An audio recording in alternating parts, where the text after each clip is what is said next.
வணக்க மக்களே, welcome to the பென்ட்ரி show. இன்னைக்கு ஷோல நம்ம பார்க்க போறது விக்னேஷ் சிவன் பிஆர் காம்பினேஷன்ல வெளிய வந்திருக்க எல்ஐகே படத்தோட ரிவ்யூ.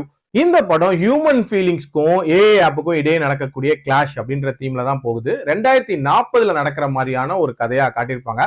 அந்த பீரியட் ஆஃப் டைம்ல ஏஐயோட ஆதிக்கம் அப்படின்றது மேலோங்கி இருக்கு. அந்த டைம்ல எல்ஐகே அப்படின்ற ஒரு ஆப் இந்த லவ்வை ப்ரொடெக்ட் பண்றதுக்காக உருவாக்கப்பட்ட ஒரு ஆப். இந்த ஆப்பை நம்ம ஹீரோயின் யூஸ் பண்றாங்க. இவங்க ஆக்சுவலா ஒரு சோஷியல் மீடியா அடிக்ட் அப்படின்னே சொல்லலாம். ஒரு இன்ஃபுளுசரா இருக்காங்க.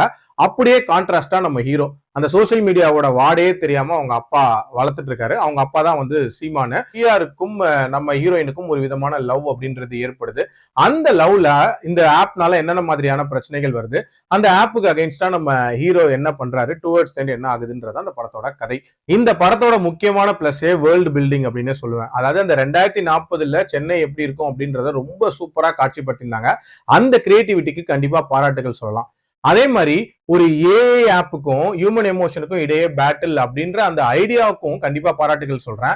இப்படிப்பட்ட ஒரு கிளாஷை காட்டுறாங்க அப்படின்னும் போது அந்த ஹியூமன் எமோஷனை எவ்வளவு ஆர்கானிக்கா டிஃபைன் பண்ணிருக்கணும். இதுல பயங்கர கிரிஞ்சா காட்டியிருக்காங்க அப்படின்னே சொல்லலாம். உதாரணத்துக்கு நம்ம ஹீரோ ஃபர்ஸ்ட் டைம் ஹீரோயினை பார்த்த உடனே அவருக்கு ஹார்ட் அட்டாக் வருது அப்படின்ற மாதிரியான ஒரு காட்சி வருது. சும்மா விளையாட்டுக்கு சொல்றாங்கன்னு பார்த்தா உண்மையிலே சீரியஸா அப்படி ஒரு காட்சி வச்சிருக்காங்க. சரி, அதுதான் அப்படி இருக்கு அப்படின்னா இன்னொரு டைம்ல, அதாவது நம்ம ஹீரோ ஹீரோயின் ரெண்டு பேரும் அடுத்த கட்டத்துக்கு பிசிக்கலா போகலாம் அப்படின்னு யோசிக்கும் போது காண்டம் ஆர்டர் பண்றாங்க. ஓகே, கூடவே டைப்பரையும் ஆர்டர் பண்றாங்க. ஏன்னா ஏதோ ஒண்ணுதான் யூஸ் ஆக போகுது அப்படின்ற ஒரு லாஜிக் வைக்கிறாங்க. இது என்னடா கன்றாவியான லாஜிக் அப்படின்ற மாதிரி தான் இருந்துச்சு. அதே மாதிரி கேர்ள் பெஸ்டியோட முக்கியத்துவத்தை சொல்றேன் அப்படின்ற மாதிரி கௌரி கிஷான் கேரக்டரை உள்ள கொண்டு வந்து அந்த கேரக்டரை அசிங்கப்படுத்தி அந்த கேரக்டரை வச்சு மொக்கையா நிறைய விஷயங்களை சொல்லியிருந்தாங்க அப்படின்னே சொல்லலாம். இது மாதிரிதான் அந்த எமோஷனல் காட்சிகள்லாம் பயங்கர மொக்கையா இருந்துச்சு. இன்ஃபேக்ட் செகண்ட் ஹாஃப்ல அந்த கார்பரேட்டுக்கு அகேன்ஸ்டா நம்ம ஹீரோ நிக்கிறாருங்கும் போது அந்த ஆரம்ப காட்சிகள்லாம் கொஞ்சம் ஓகேவா போச்சு. அதுக்கப்புறம் வந்து அந்த ஜெயிலுக்குள்ள நடக்கக்கூடிய காட்சிகள் அப்படின்ற மாதிரி, அதாவது மக்களை நல்வழிப்படுத்துறதுக்கு சில மெசேஜ் சொல்றன்ற மாதிரி சில விஷயங்கள் பண்ணி வச்சிருந்தாங்க.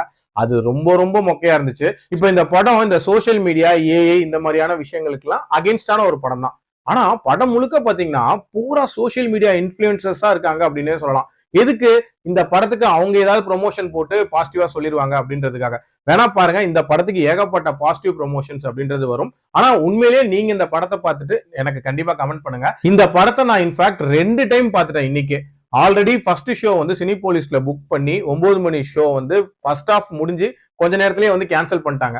மிச்சம் இருக்கிற படத்தை எப்படியாவது பார்த்தாகணுமே அப்படின்றதுக்காக இன்னொரு தியேட்டருக்கு போய் திருப்பி ஃபர்ஸ்ட்ல இருந்து பார்த்து இந்த படத்தை ஒரு வழியா பார்த்து முடிச்சேன். ஒரு பெயின்ஃபுல் வாட்சா தான் எனக்கு இருந்துச்சு.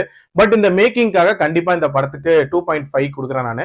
மற்றபடி நத்திங் ஸ்பெஷல். அடல் கண்டென்ட்டை பொறுத்த வரைக்கும் மைல்டா ஒரு லிப்லாக் சீன் வருமே தவிர மற்றபடி பார்க்கலாம். மீண்டும் அடுத்த விமர்சனத்தில் சந்திக்கிறேன். நன்றி, வணக்கம்.